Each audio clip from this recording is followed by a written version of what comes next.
two concept needs, two are key in the functioning of the Wall Street consensus. One is the notion that you mentioned quickly, but I'd like you to come back to it, which is the notion of de-risking, which is not only at the center of your work, but at the center of what your work describes. And also this other really important thing, which is the production of investable projects, right? So we already understand from what you described where they fit in this Wall Street consensus, but when do they appear as concept, first of all? Because if you think, for instance, of the Eurozone crisis of 2011, 2012, there you still have this notion that, austerity has to be justified in kind of an old neoliberal way. So it's not about so much the return of the state. So even though probably the Wall Street consensus de facto, well, first of all, that's my question. When do you think it actually starts without being recognized as such? And when does it start being fully recognized as such, with then the concept of de-risking and the concepts of investable projects being used? Very good. I would say that investability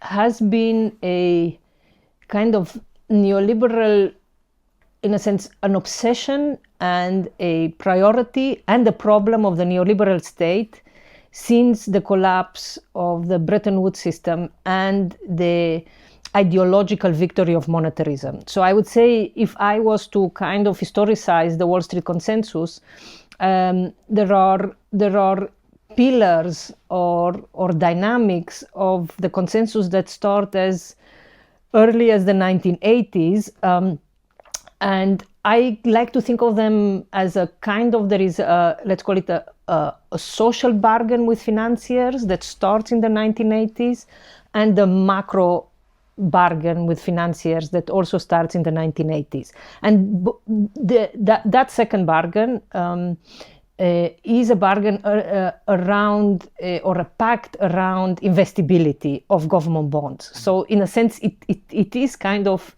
investability. It starts as a state project in some ways, as a project of making government bonds investable, and then it gets extended to other areas of economic life later, after the global financial crisis.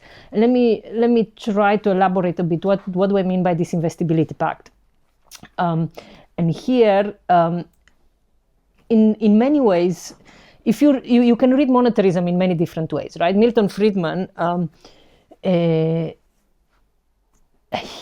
so for example, when Milton Friedman explains inflation, right, which was the big economic question to resolve in the late 1970s, he gives a speech in 1978, and he says, it is customary for us to blame the oil sheikhs or the trade unions or corporations for inflation.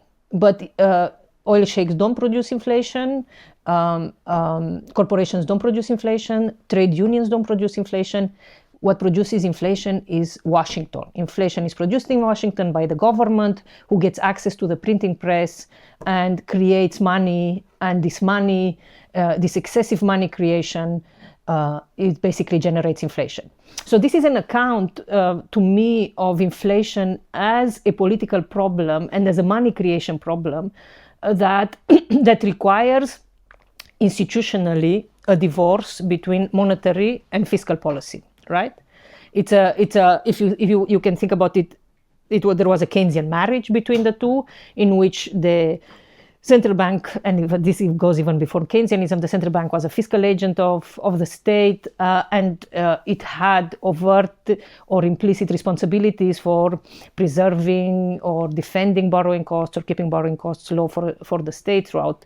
It always does throughout wars. Throughout the Keynesian period, there was a kind of fiscal subordination, as in monetary policy was subordinated to fiscal policy priorities. And Milton Friedman says we need this divorce to happen if we are to control inflation. We need, and Margaret Thatcher was famously photographed with her hand on the printing press saying, that's it, that's the end. We will no longer, populist governments will no longer print money in order to satisfy, certain sectional political interests. From now on, you will have technocratic central banks basically in control of inflation by making sure that they impose a certain money growth rule. And then a lot of debate around monetarism focused on, was it the right money supply definition? Was it the right policy? Is it interest rates or quantities of money that matter? And to me, a critical macrofinance account says, forget about that. I mean, that's important. The way in which you design the monetary policy framework is important. But if we want to tell a story about a broader kind of consensus emerging out of neoliberalism, out of the Washington consensus and morphing into the Wall Street consensus, you have to think about the ways in which this divorce between monetary and fiscal policy creates problems for both the monetary authority and for the fiscal authority. And that problem essentially is, what do you do when the central bank no longer wants to have responsibility either as your fiscal agent, so you as a treasury don't have an account at the central bank, or when the central bank doesn't want to use government bonds to implement monetary policy. It wants to stay away from the government bond market as much as possible. And in those two scenarios, and I mean, there are some technicalities of the differences between those two scenarios, but in those two scenarios, the end result is that the government has to think, who's going to buy my bonds? If I issue bonds, either because I need to reduce the amount of central bank money in existence, or because I am banking with a commercial bank, and in order to spend, I need to get money added into that commercial bank. Once governments have to face this problem, the question of investability becomes fundamental, because you have to then now compete with other governments to attract investors.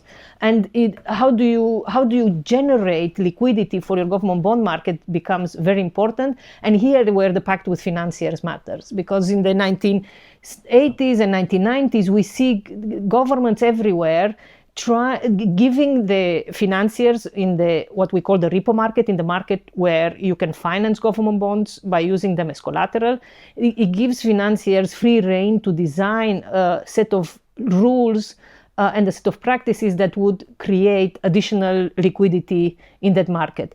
And even after, when the problems with that market become apparent after 1998, after the collapse of long-term capital management, the LTCM, the hedge fund was taking leverage positions on government bonds, both central banks and fiscal authorities or ministries of finance recognize that there is a problem in this liquidity pact with financiers, because the more you allow leverage-hungry or profit-hungry financial institutions like hedge funds, the more you allow them to use government bonds as collateral in order to increase the amount of leverage they can get in the system, the more vulnerability and financial instability you inject in the financial system. So there is a recognition that there is a systemic vulnerability there, but for governments, the investability priority remains the key one, and they take measures in order to make it easier for financiers to use government bonds as collateral. Paul Volcker very famously in 1984, I think, changes the legal provisions around collateral in repo markets to make sure that if you lend again in a repo transaction against government bonds, and the borrower, the financial institution to which you lend, becomes insolvent, you can keep that collateral and liquidate it, which you could do in the European Union, the European countries at the time, because the legal provisions were different, but in the US you couldn't. So we see governments taking increasingly these are technical legal steps to make government bonds more investable by basically saying to financiers, please use them for leverage, please use them for speculation. We hoped that because we are a safe asset, because in crisis you have to run to government bonds, nothing will go wrong. So this, and you can see the story, I told you some details about it in the United States. You can see the same story in countries as diverse as Germany, France, and the United Kingdom, where there are various levels of suspicion around the instability properties of this liquidity pact.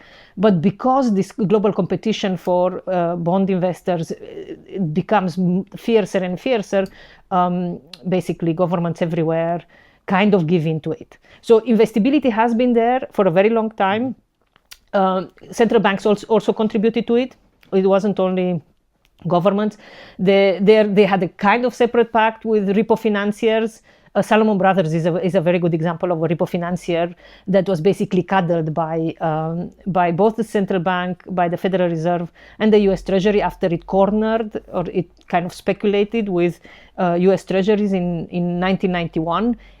In a very blatant speculative attack on U.S. Treasuries, and it got away with a slap on the wrist, and it got the U.S. government to change the rules governing the U.S. Treasury market to make it easier for future speculators in some way to kind of speculate in there. There wasn't a massive, and I think that's a fascinating episode, because there wasn't a massive reorganization of the financial system. It was just incremental changes to make it easier for financiers to use collateral in the way that Salomon Brothers did.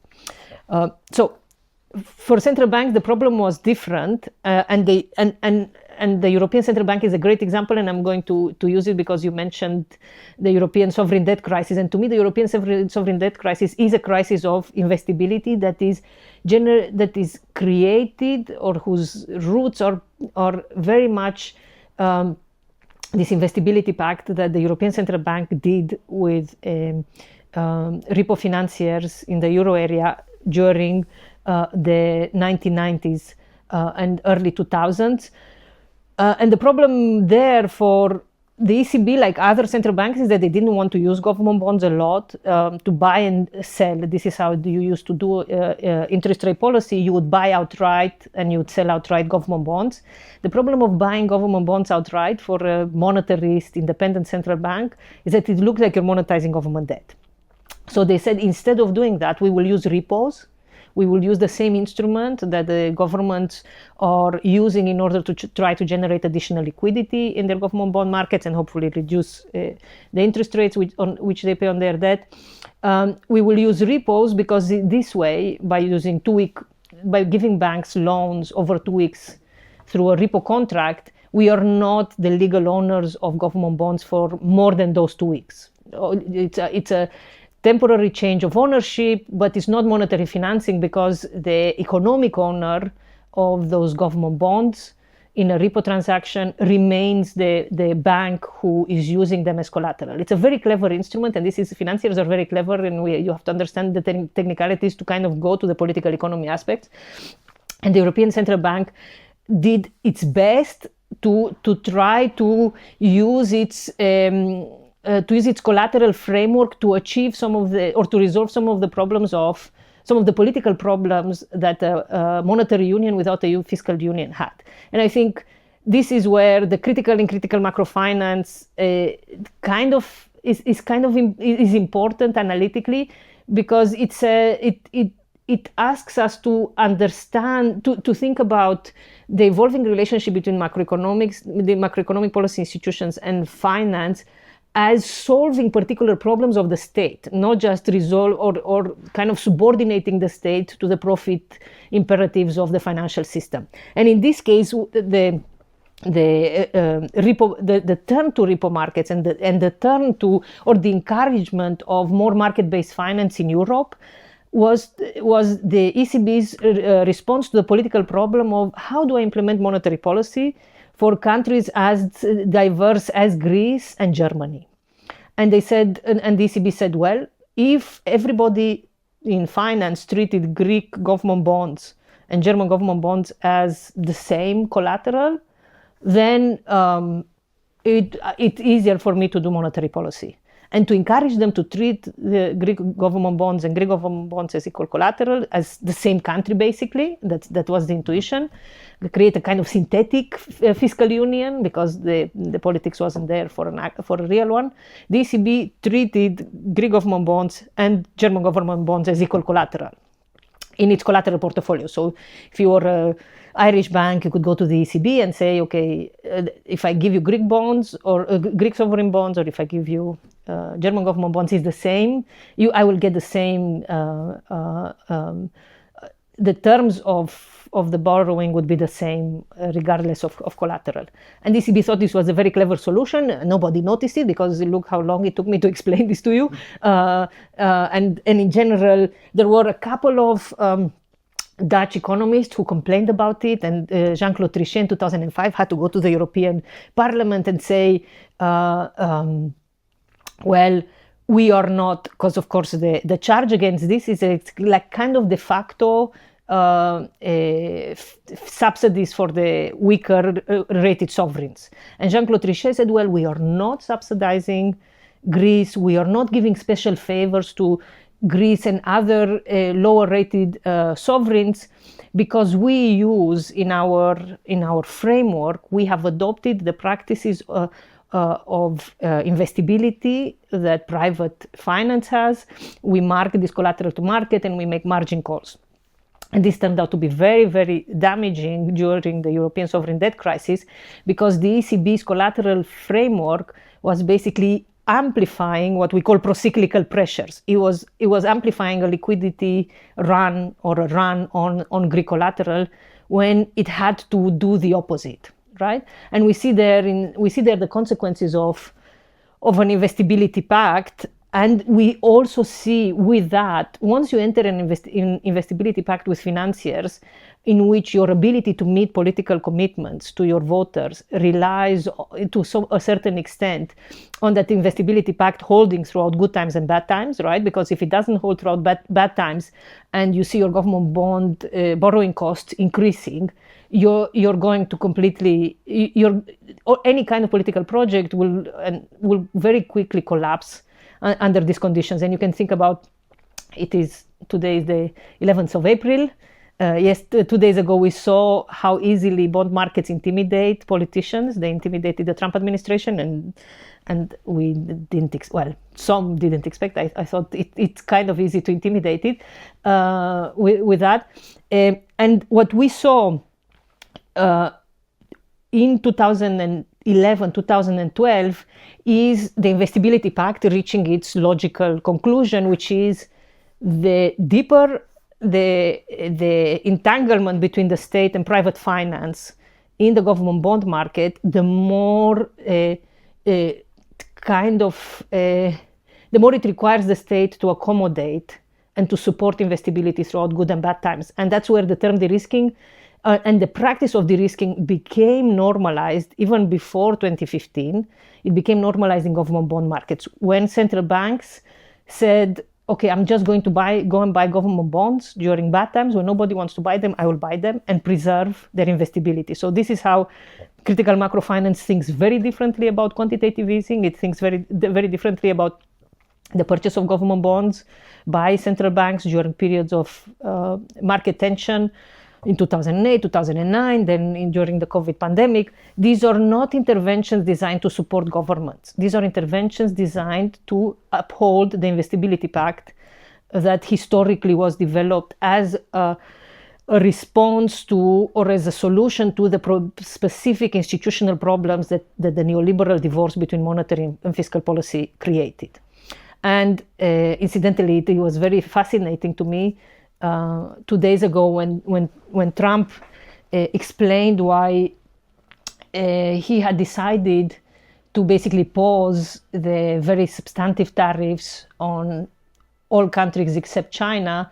He said, oh, well, I saw that people were a bit nervous and the bond market was not doing very well. And I thought, okay, I will have to try to find a different kind of solution. He never brought the Federal Reserve in the picture, which I'm expecting it will happen at some point quite soon.